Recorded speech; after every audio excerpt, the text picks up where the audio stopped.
आप लोगों को मैं कहूंगी कि वो वाला चार्ट अपने माइंड में लेके आए जहां मैंने आपको बताया था कि प्राइमरी हीमोस्टेसिस के डिसऑर्डर्स होते हैं और दूसरे होते हैं कोगुलेशन कैस्केड यानी सेकेंडरी हीमोस्टेसिस के। प्राइमरी में हमने कहा था प्लेटलेट्स, उससे रिलेटेड डिसऑर्डर्स होंगे, ठीक, या फिर वेजल से रिलेटेड होंगे। सेकेंडरी में मोस्टली कोगुलेशन फैक्टर से रिलेटेड होंगे जो कि कोगुलेशन कैस्केड को इम्पेयर कर रहे होते हैं।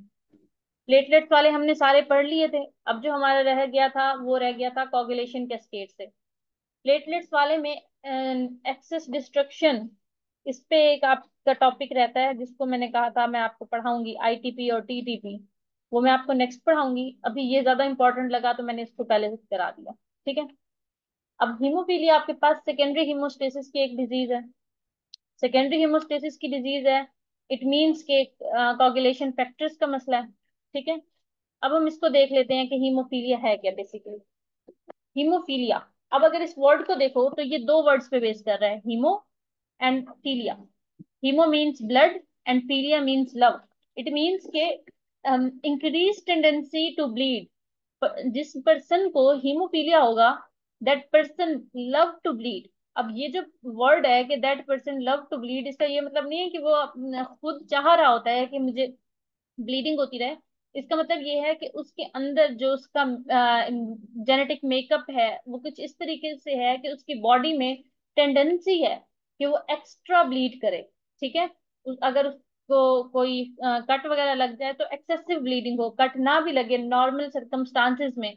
मैंने आपको बताया हुआ है कि नॉर्मल सर्कमस्टांसेस में भी छोटी मोटी माइनर सी इंजरीज आपकी वेजल को आती रहती हैं नॉर्मल प्रोसेसेस के नतीजे में।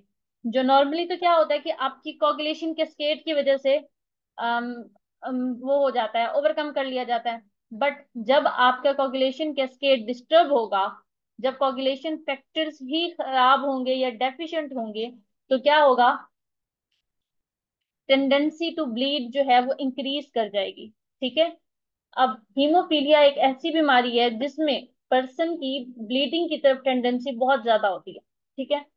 अब बेसिकली आपकी बुक में जो लिखी है मैं आपको वो टाइप पढ़ाऊंगी, लेकिन आपने ये याद रखना है कि कोगुलेशन कैस्केड में किसी भी फैक्टर की अगर कमी हो जाती है ना, तो क्या होगा, कोगुलेशन कैस्केड डिस्टर्ब हो जाएगा।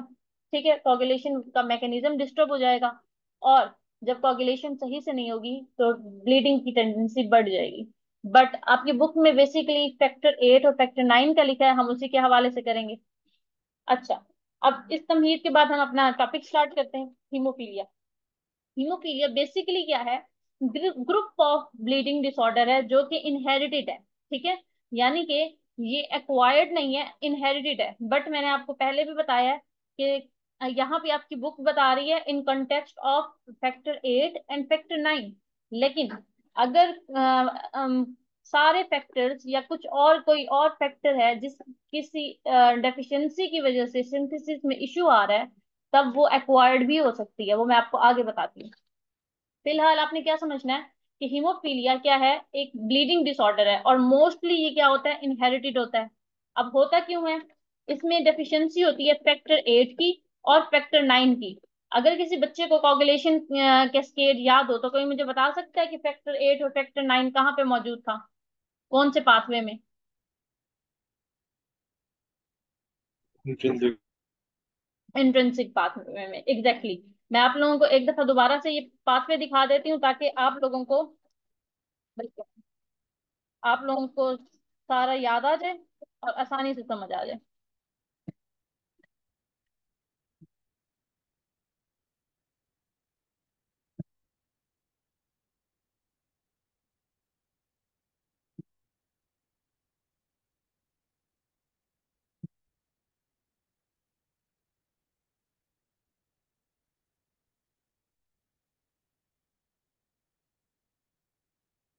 बच्चों आप लोगों को स्क्रीन शेयर हो रही है?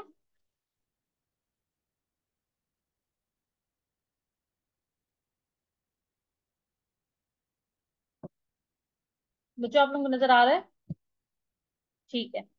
अच्छा, आप चेक करें जरा। मैं हमने क्या देखा था कि ये था आपके पास इंट्रिंसिक पाथवे, ये था एक्सट्रिंसिक। एक्सट्रिंसिक में फैक्टर 3 और फैक्टर सॉरी हाँ, फैक्टर 3 और फैक्टर 7 इन्वॉल्व था। इसके अलावा जब वो कॉमन पाथवे में जाता है तो 2 और 1 भी इन्वॉल्व हो जाते हैं अलॉन्ग विद फैक्टर 10। जबकि इंट्रिंसिक पाथवे में फैक्टर 12, 11, 9, 8 इन्वॉल्व है और फिर वो लीड कर रहे हैं कॉमन पाथवे की तरफ। अब हमारे पास डेफिशिएंसी किसकी है? बेसिकली डेफिशिएंसी है फैक्टर 9 की और फैक्टर 8 की। अब जब फैक्टर 9 की डेफिशिएंसी होगी तो आप चेक करें कि ये जो इंट्रिंसिक पाथवे है यहाँ तक तो चाहे प्रोसीड करे, इससे आगे अगर इसकी डेफिशिएंसी है या इसकी एबनॉर्मेलिटी है तो क्या होगा, यहाँ पे आके कोagulation का मैकेनिज्म स्टॉप हो जाएगा।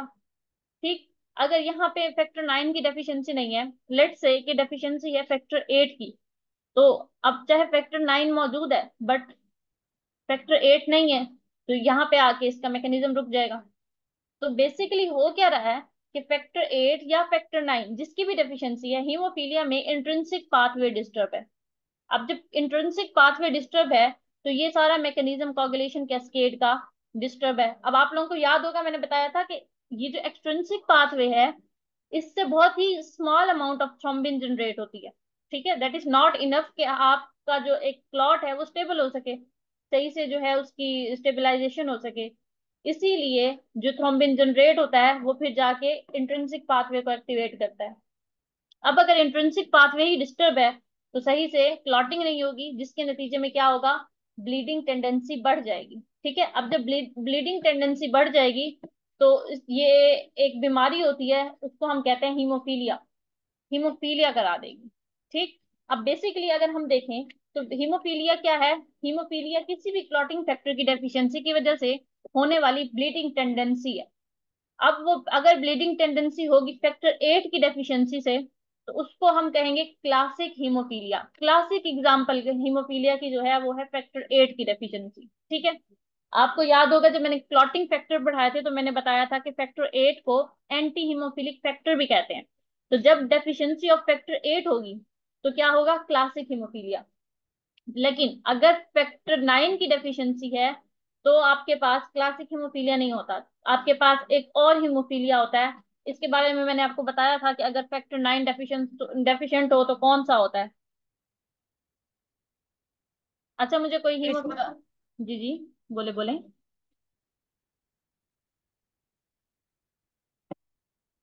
कोई बच्चा मुझे बता दे कि फैक्टर 9 का दूसरा नाम क्या होता है। Christmas factor. Christmas factor. Basically इसका इसी नेम की बेसिस पे इसको हीमोफीलिया बी को जो है यूं कह लें,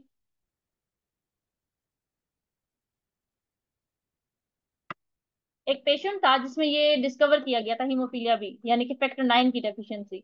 अब उस पेशेंट के नेम की बेस पे इसको कहा गया था क्रिसमस फैक्टर। ठीक है।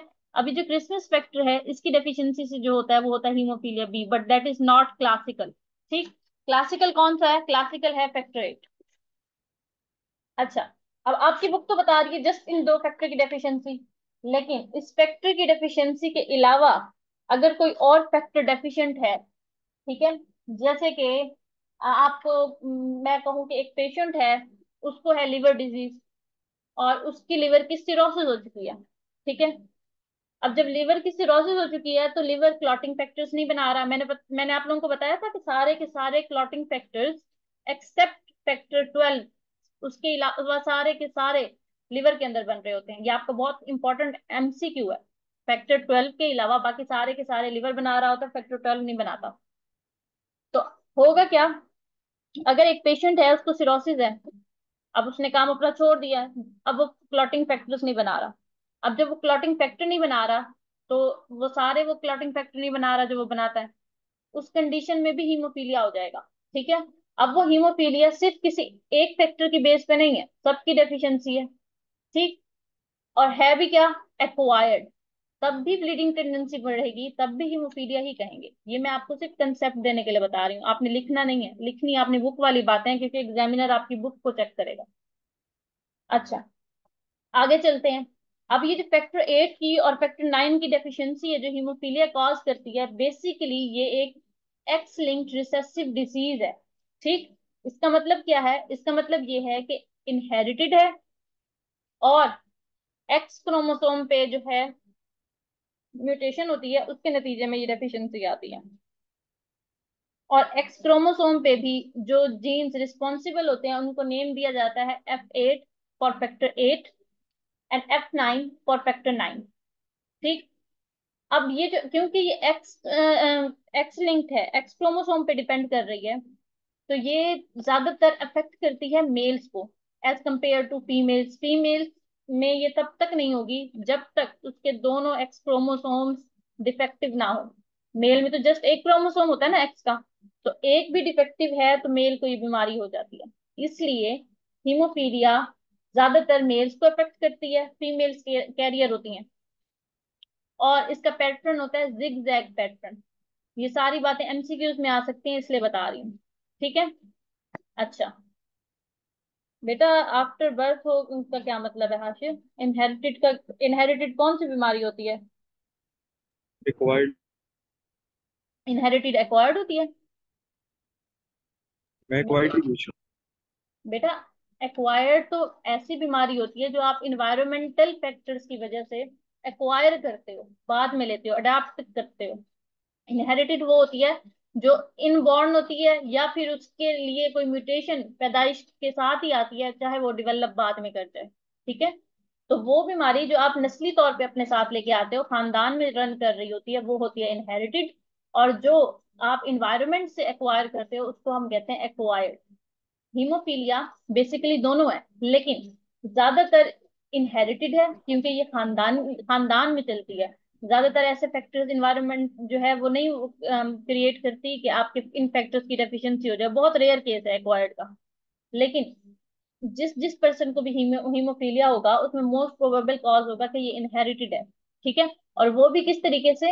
X link zigzag pattern follow करेगी कि नाना के खानदान से आ रही है, दादा के खानदान से नहीं आ रही, अम्मी के खानदान से आ रही है, अब्बा के खानदान से नहीं आ रही। क्यों? क्योंकि ये फीमेल कैरियर्स की वजह से आ रही है। ठीक है। एक्स लिंक्ड है, एक्स क्रोमोसोम के ट्रांसफर की वजह से आ रही है। ये सारी बातें आप एफएससी में पढ़ चुके हो। आगे चलते हैं।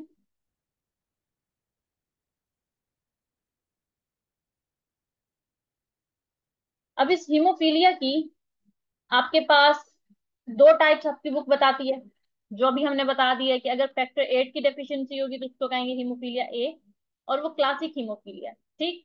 और अगर आपके पास फैक्टर 9 यानी क्रिसमस फैक्टर की डेफिशिएंसी होगी तो आप उसको कहते हो क्या कहते हो? Haemophilia B.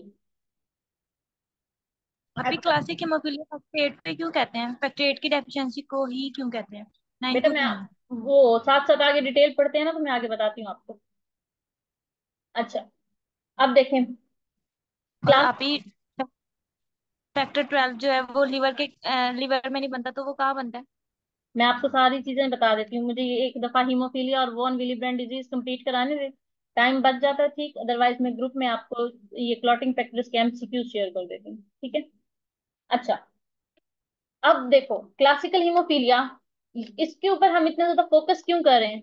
वो इस वजह से कि मोस्टली जो हीमोफीलिया है वो इस फैक्टर 8 की डेफिशिएंसी की वजह से ही होते हैं। ठीक।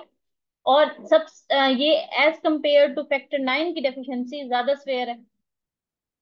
ज्यादातर केसेस भी इसी के होते हैं। 80 से 85% तक जो केसेस हैं वो हीमोफीलिया ए के होते हैं। ठीक। और हीमोफीलिया बी बहुत लेस केसेस बनाता है, इसलिए लेस कॉमन है। अब क्योंकि इस ये हो रही है क्रिसमस फैक्टर की डेफिशिएंसी की वजह से, इसलिए इसको क्रिसमस डिजीज कहते हैं। अब ये जो क्रिसमस डिजीज है इसको बेसिकली आप उस पेशेंट के नाम पे रखते हो जिसको ये बीमारी फर्स्ट टाइम जिसने ये बीमारी आइडेंटिफाई हुई थी। क्रिसमस डे के नेम पे नहीं रखते। ठीक है। एक त्योहार भी होता है ना जो ईसाई मनाते हैं क्रिश्चियन, उसके बेस पे नहीं है ये इस बेस पे है कि उस पर्सन का नाम क्रिसमस था जिसमें ये फैक्टर डिस्कवर हुआ था। एडिशनल इन्फॉर्मेशन थी, मैंने शेयर कर दी, आपकी बुक में नहीं है। अच्छा, डेफिशिएंसी ऑफ फैक्टर 9 की वजह से होती है। और ये किसके नेम पे हुई थी? Stephen Christmas, first patient diagnosed with this condition. ये तकरीबन 15 to 20% केसेस बनाता है, और तकरीबन इसके केसेस माइल्ड होते हैं एज कंपेयर टू ए। अब देख लेते हैं पैथोफिजियोलॉजी कि इस हीमोफीलिया में बेसिकली कौन सी पैथो और कौन सी फिजियो इन्वॉल्व है। पैथोफिजियोलॉजी का मतलब होता है जो आपका नॉर्मल फिजियोलॉजिकल मैकेनिज्म है उसका पैथोलॉजिकल हो जाना, उसका डिस्टर्ब हो जाना, बीमारी में कन्वर्ट हो जाना। ठीक। वैसे मैं आपको पैथोफिजियोलॉजी अभी डायग्राम दिखा के कोagulation कैस्केड की बता चुकी हुई हूँ कि होता क्या है। नॉर्मल जो आपकी क्लॉटिंग की प्रोसेस है, कोagulation कैस्केड, वो डिस्टर्ब हो जाता है। क्यों? क्योंकि फैक्टर 8 और फैक्टर 9 की डेफिशिएंसी है। देखें, फैक्टर आपके पास फैक्टर 9 या फैक्टर 8 की डेफिशिएंसी है, दोनों ही क्या बना रहे हैं? Intrinsic pathway. और ये वो पाथवे है जो ज्यादा आपके पास थ्रोम्बिन जनरेट कर रहा था और इन्वॉल्व था इंटरनली थ्रोम्बिन की प्रोडक्शन में। ठीक। अच्छा, अब अगर फॉर एग्जांपल हमने कह दिया कि ये डेफिशिएंट है, तो क्या होगा? कोagulation कैस्केड डिस्टर्ब, क्लॉटिंग नहीं सही से होगी। जब क्लॉटिंग नहीं सही से होगी तो क्या होगा? ब्लड लूजिंग टेंडेंसी इंक्रीज हो जाएगी। आपको अगर कोई माइनर सा भी कोई कट लगा है ना, तो उसमें से बहुत ज्यादा टेंडेंसी होगी ब्लीड की, बहुत टाइम तक ब्लीडिंग होती रहेगी। वजह वही है कि कोagulation फैक्टर्स जो हैं वो डेफिशिएंट है, और उनकी डेफिशिएंसी से क्या है? क्लॉट नहीं बन रहा। नंबर 2, समटाइम्स नहीं होती, आपको कोई कट नहीं लगता, कोई इंजरी नहीं होती, उसके बावजूद आपकी बॉडी पे आपको ब्रूजेस नजर आएंगे, या यूं नजर आएगा कि आपके मसल्स में, आपके स्किन के अंदर सारा ब्लड है। अब वो क्यों है? तो वो वही रीजन है जो मैं आपको पहले एक लेक्चर छोड़ के उससे पिछले लेक्चर में बता चुकी हूँ कि समटाइम्स अंडर प्रेशर आपकी जो वेजल्स हैं वो लीक आउट करती हैं, या फिर आपका जो नॉर्मल मैकेनिज्म चल रहा है कि आपकी वेजल्स के अंदर सेल्स और फ्लूइड सब कुछ फ्लो कर रहे हैं प्रेशर के साथ, उस प्रेशर के नतीजे में, उस मैकेनिकल प्रोसेस के नतीजे में भी क्या होता है? आपकी वेजल्स इंजर्ड होती हैं इंटरनली, लेकिन वो बहुत माइनर इंजरीज होती हैं। नॉर्मली आपकी जो कोagulation की प्रोसेस है वो उसको ओवरकम कर लेती है। लेकिन जब आपकी कोagulation ही डिस्टर्ब है, तो क्या होगा? वो जो माइनर इंजरीज आपको आती हैं वेजल के अंदर, वो फिर ओवरकम नहीं हो सकती। उसके नतीजे में बगैर कुछ किए वो पर्सन जो कि हीमोफिलिक है, नॉर्मली वो अगर बेड पे बैठा है या वो अपनी नॉर्मल लाइफ की एक्टिविटीज परफॉर्म कर रहा है, तब भी उसकी वेजल से क्या होगा? ब्लड लीक आउट करेगा, और लीक आउट करके डिफरेंट टिश्यूज में, मतलब जहां जहां पे भी वहां से लीकेज हो रही है उस टिश्यू में, उस ऑर्गन में, अंदर से क्या हो जाएगी? ब्रूजिंग हो जाएगी, ब्रूज बन जाएंगे, अंदर ऐसे लगेगा खून जमा हुआ है। ठीक। मसल्स में, जॉइंट्स में, वहां पे लीकेज होगी। अगर ब्रेन में होगी तो ब्रेन हेमरेज हो सकता है, स्ट्रोक। अब ये सारे जो मैं आपको बातें बता रही हूँ, इसको आप दो टर्म्स में याद कर सकते हो। एक होती है डीप ब्लीडिंग। डीप ब्लीडिंग का मतलब है यही जो मैंने आपको सारा एक्सप्लेन किया है कि बगैर किसी रीजन के इंटरनली ब्लीडिंग हो रही है आपके टिश्यूज के अंदर, बाहर नहीं हो रही, स्किन के बाहर नहीं आ रही। ठीक है, वो ब्लीडिंग अंदर ही हो रही है, आपकी वेजल से निकल के आपके टिश्यूज में जा रहा है। और अगर वो मसल्स में, जॉइंट्स में जाता है तो इसको कहते हो आप डीप ब्लीडिंग। लेकिन अगर आपकी स्किन पे, स्किन के ऊपर, ऊपर वाली वेजल से, सुपरफिशियल वेजल से होता है, आपकी स्किन पे आता है, या कट के बाद, या किसी आप कह लें कि सर्जिकल प्रोसीजर के बाद, जो आपकी इंसिजन हुई है उसके बाद ब्लीडिंग ज्यादा देर तक होती रही है, क्लॉट सही नहीं बना और ब्लीडिंग बाहर हुई है, वो वो डीप में नहीं आती। ठीक है, that is not deep bleeding, sorry, deep bleeding. अब ये जो है सारे वर्ड्स आपकी बुक में लिखे हुए हैं, इससे कंफ्यूज नहीं करना। ये सारे फीचर मेजरली देखे जाते हैं हीमोफीलिया ए में, ज्यादा स्वेयर और लेस स्वेयर होंगे बी में। ठीक है, आपको आएगा भी हीमोफीलिया ए, ये सारी चीजें लिख देनी है। बी भी आए ना तो भी यही चीजें लिखनी है। बी की एक्सप्लेनेशन नहीं दी हुई है आपकी बुक में, क्योंकि वो इम्पोर्टेंट नहीं है, क्योंकि वो लेस कॉमन है, इसीलिए वो क्लासिकल नहीं है। ठीक। अच्छा, अब मैं ये जितनी भी तमहीद बांधी है इसको मैं आगे आपको पढ़ाती भी हूँ पॉइंट्स में, क्लिनिकल फीचर्स में। अभी सिर्फ मुझे ये बताएं, यहाँ तक जो मैंने बताया वो समझ आया? जी आप। किसी बच्चे को कुछ ना समझ आया?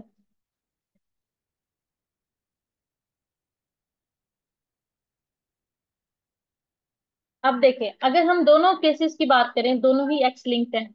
मैंने पहले ही बता दिया था कि दोनों एक्स क्रोमोसोम पे होते हैं इसके जीन्स, और वो म्यूटेटेड है।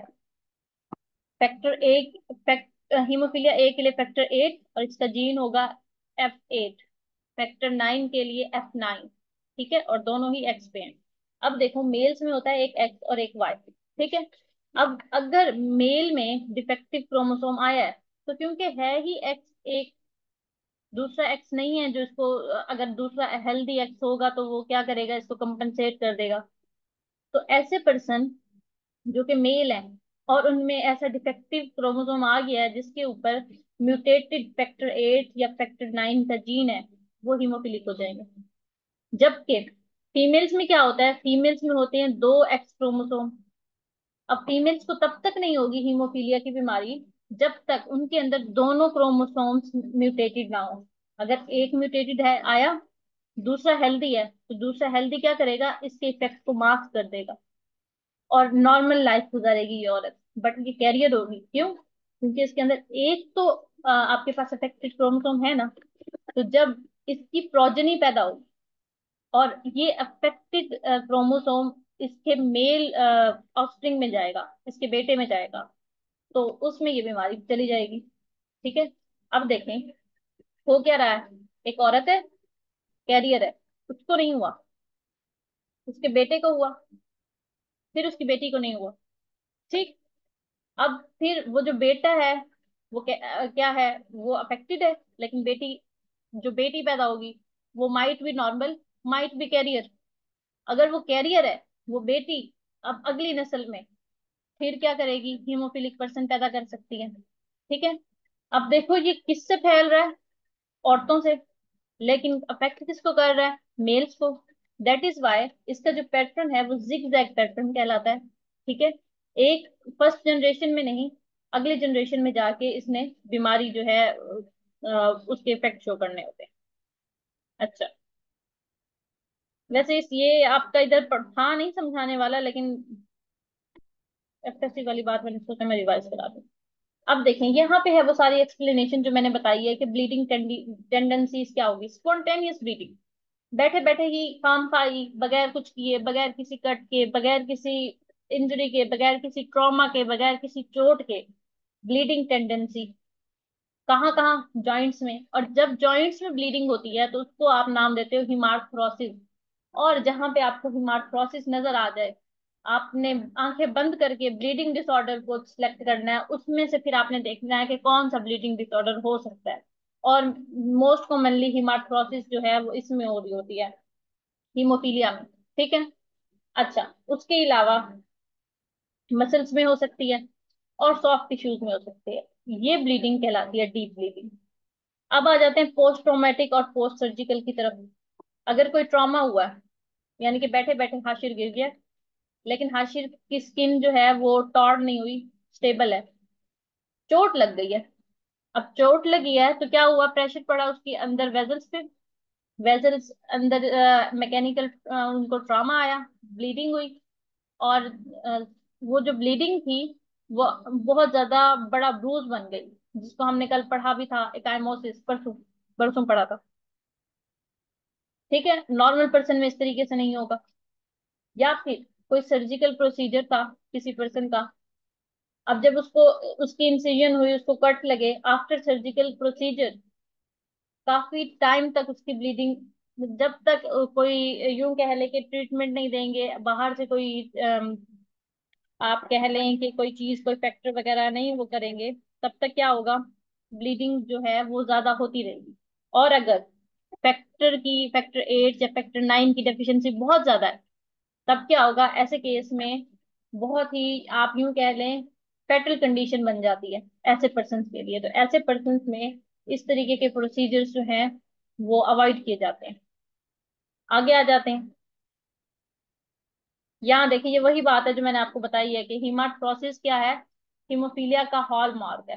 ठीक है। जहां पे भी देखो सबसे पहले आपके ध्यान में आनी चाहिए ब्लीडिंग डिसऑर्डर, और उसमें भी सबसे पहले आना चाहिए हीमोफीलिया। ठीक है।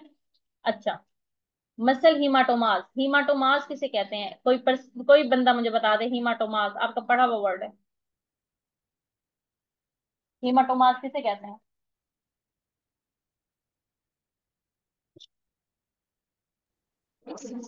मैम जो कोगुलेशन के लिए क्लॉट हम्म। कोगुलेशन के लिए नहीं, बेसिकली कोई भी कहीं पे भी जब क्लॉट बन जाता है, कोई भी मैस बन जाता है जो कि नॉर्मल नहीं होता किसी भी प्रोसीजर के नतीजे में, उसको हीमाटोमास कहते हैं। आपने ये बोन फॉर्मेशन वाले उसमें टॉपिक में पढ़ा होगा, जब आपकी बोन की रिमॉडलिंग हो रही होती है आफ्टर फ्रैक्चर, तो हीमाटोमास बनते हैं जब वो बोन रिपेयर हो रही होती है, अगर किसी को याद आया हो।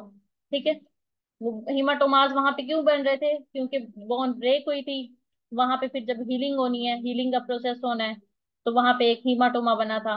फिर जब बोन की रिमॉडलिंग हो गई थी तो वो हीमाटोमा क्लियर कर दिया था, अगर किसी को याद हो। नहीं तो मैं आपको बता देती हूँ कि जब मसल्स के अंदर खाम खाई ऐसे ब्लीडिंग हो रही होती है, तो मसल के अंदर वो ब्लीडिंग हीमाटोमास कहलाती है। ठीक है। अच्छा, फिर ये हीमाटोमास क्योंकि ये एक खाम खा की एडिशनल चीज है मसल्स के अंदर, तो ये नर्व्स का भी रास्ता रोकेगी, नर्व्स को कंप्रेस भी कर सकती है, और बहुत सारे फीचर्स हो सकते हैं। अगर आपके क्रेनियम के अंदर इंट्राक्रेनियल हेमरेज हो जाता है, तो मैंने आपको पहले ही बताया था स्टार्ट में ही कि ये बहुत ही लाइफ थ्रेटनिंग कंडीशन है। ठीक है। अब स्वेरिटी पे आ जाते हैं कि स्वेरिटी ऑफ हीमोफीलिया से क्या मुराद है। अब मैंने आपको कहा कि हीमोफीलिया क्या है, बेसिकली क्लॉटिंग फैक्टर की डेफिशिएंसी है। अब वो जो डेफिशिएंसी है वो स्वेयर भी हो सकती है, वो माइल्ड भी हो सकती है। ठीक। अब अगर तो हीमोफीलिया इस वजह से हो रहा है कि फैक्टर 8 या फैक्टर 9 की बहुत ही ज्यादा कमी है, लेस देन 1% उसकी एक्टिविटी रह गई है, तो ऐसे हीमोफीलिया को कहते हैं स्वेयर हीमोफीलिया। अब स्वेयर हीमोफीलिया में क्या हो रहा होता है बेसिकली, बिल्कुल ही टेंडेंसी यूं कहें ना होने के बराबर होती है ब्लीडिंग की। एक तो हम ये कह रहे हैं ना कि ब्लीडिंग टेंडेंसी बहुत ज्यादा है, जिसकी वजह से क्या है, क्लॉट बहुत देर से बन रहा है, क्योंकि एक्सट्रिंसिक पाथवे तो कुछ ना कुछ काम कर रहा है ना, और कुछ ना कुछ फैक्टर 8 भी मौजूद है अगर कमी है, जो कि फिर थोड़ा बहुत काम करके इंट्रिंसिक पाथवे को कुछ ना कुछ चला देगा। लेकिन अगर बहुत ज्यादा डेफिशिएंसी है, स्वेयर किस्म की डेफिशिएंसी है, तो वो स्वेयर हीमोफीलिया और वो लाइफ थ्रेटनिंग है। ऐसे केस में ब्लीडिंग कंट्रोल करना बहुत मुश्किल है, बहुत। मॉडरेट हीमोफीलिया तब होगा जब जस्ट 1 to 5% एक्टिविटी रह जाएगी आउट ऑफ टोटल। ऐसे केसेस में अगर माइनर ट्रॉमा हो जाए तो वो काफी ज्यादा ब्लीडिंग कॉज कर सकता है। ठीक है। अच्छा, ये जो मैंने ऊपर आपको सारी स्पॉन्टेनियस ब्लीडिंग पढ़ाई थी कि बैठे बैठे काम का ये ब्लीडिंग स्टार्ट हो जाएगी आपके मसल्स में, आपके जॉइंट्स में, वो स्वेयर हीमोफीलिया में होगा। मॉडरेट वाले में क्या होगा, मॉडरेट वाले में आफ्टर माइनर ट्रॉमा, जैसे मैंने कहा था कि अगर हाशिर बेड से गिर जाएगा, उसको चोट लग जाएगी, उस केस में। अच्छा, माइल्ड हीमोफीलिया, माइल्ड हीमोफीलिया है कि आपका जो फैक्टर 8 है या फैक्टर 9 है, इसकी डेफिशिएंसी है, बट इतनी ज्यादा नहीं है। 5 to 40% तक इस रेंज में एक्टिविटी बाकी है। ठीक है, कम है लेकिन माइल्ड डेफिशिएंसी है। ऐसे केस में अगर कोई इंजरी हुई है या सर्जरी हुई है, तब ही ये जो कंडीशन है ज्यादा मसला करेगी, अदरवाइज नॉर्मल जिंदगी गुजार सकते हैं। डायग्नोसिस किस तरीके से करेंगे? जाहिर है सबसे पहले कोई भी चीज हो उसके लिए क्लिनिकल हिस्ट्री ली जाती है। ठीक है। अब क्लिनिकल हिस्ट्री में क्या करेंगे, हिस्ट्री पूछेंगे कि आपकी फैमिली में कोई ब्लीडिंग टेंडेंसी, कोई पहले ऐसे किसी को बीमारी रही हो। ठीक। फिर हम ये चेक करेंगे और पूछेंगे किसका, बेसिकली मदर की फैमिली से। अच्छा, उसके अलावा टेस्ट करवाएंगे, कौन कौन से टेस्ट करवाएंगे, क्लॉटिंग फैक्टर्स के एसेस करवाते हैं। अब ये दो तरीके के होते हैं, आप लोग जब पढ़ोगे तो आपको समझ आएगी। एक होता है पीटी, दूसरा होता है एपीटीपी। अब ये जो पीटी होता है, जिनकी लैब में ड्यूटीज रही हैं उनको तो पता होगा कि ये क्या होता है। ठीक।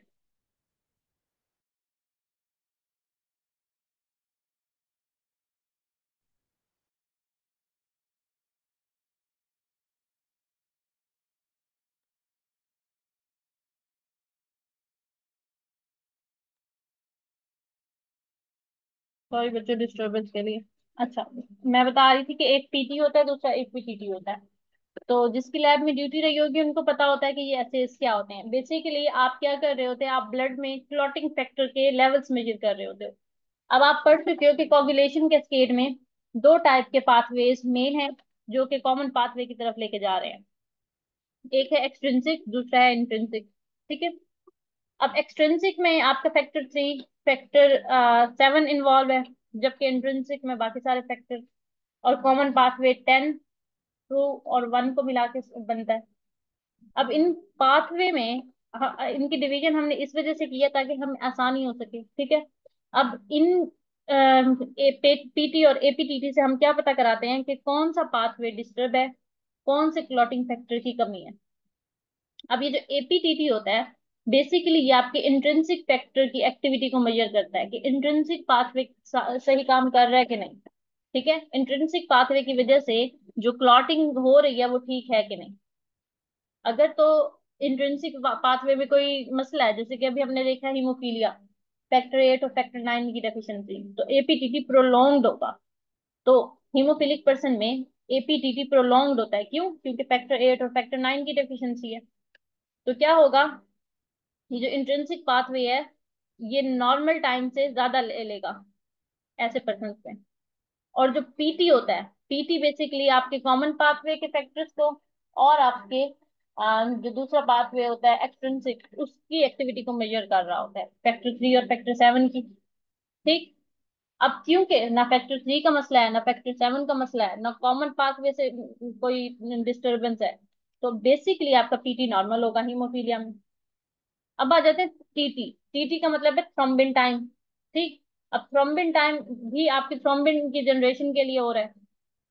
अब ये भी आपका क्या होगा, नॉर्मल होगा, क्योंकि ये भी इन्वॉल्व कर रहा है आपके कॉमन पाथवे को। तो इन टेस्ट में से ये जो जितने भी क्लॉटिंग फैक्टर के एसेज हैं, आपका एपीटीटी जो है वो एबनॉर्मल होगा और किस तरीके से प्रोलॉन्ग होगा। अब आपने चेक कर लिया कि एपीटीटी प्रोलॉन्ग है, इससे आपको ये अंदाजा हो गया इंट्रिंसिक पाथवे डिस्टर्ब है। अब आप देखना चाहते हो बेसिकली इंट्रिंसिक पाथवे किस फैक्टर की वजह से डिस्टर्ब है, आया कि फैक्टर 8 या कि फैक्टर 9। तो आप क्या करोगे, इनकी स्पेसिफिक एसेज करा लोगे। फैक्टर 8 का भी स्पेसिफिक ऐसे होता है और 9 का भी। अब फिर आप देखोगे कि किस फैक्टर की कमी है, फैक्टर 8 की कमी है या फैक्टर 9 की कमी है, और उस बेस पे फिर आप बताओगे कि हीमोफीलिया ए है कि बी है।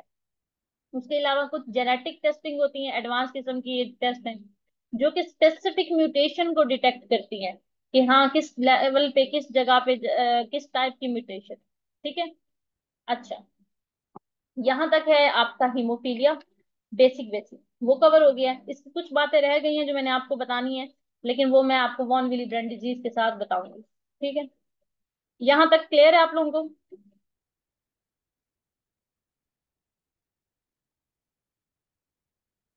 काफी लैब डायग्नोसिस बस ये 3-4 ही करने हैं? अगर अगर लॉन्ग क्वेश्चन आए सिर्फ लैब डायग्नोसिस लिखने हो तो फिर? हाँ, तो आप बस इतना ही बताओगे कि आपने क्या कराना है। हीमोफीलिया का बेसिकली मकसद है ये रूल आउट करना कि टेंडेंसी किस वजह से है ब्लीडिंग की। तो हाँ, एक चीज सीबीसी में मिस कर गई हूँ, सीबीसी भी करानी है। सीबीसी में आप ये देखोगे कि प्लेटलेट्स का लेवल क्या है। अगर प्लेटलेट्स नॉर्मल है, उसके बावजूद भी ब्लीडिंग टेंडेंसी ज्यादा है, तो इंडिकेट कर रही है कि कोगुलेशन फैक्टर में मसला है। ठीक है, प्राइमरी हीमोस्टेसिस में मसला नहीं है। अगर प्लेटलेट्स कम होंगे तो आप डायरेक्टली हीमोफीलिया में नहीं जाओगे। हीमोफीलिया क्योंकि प्लेटलेट्स को कुछ नहीं कह रहा, क्लॉटिंग फैक्टर को कह रहा है। तो आपने जस्ट इसमें क्या करना है, फैमिली हिस्ट्री लेनी है, सीबीसी करानी है। सीबीसी से आपको पता चल जाएगा अगर प्लेटलेट नॉर्मल है तो आपने पीटी एपीटीटी कराया, टीटी कराया। अब जब आपको एपीटीटी नजर आ गया डिफेक्टिव है, फिर आपने स्पेसिफिक फैक्टर एसेस और कुछ जेनेटिक म्यूटेशंस, जस्ट इतनी चीजें होंगी।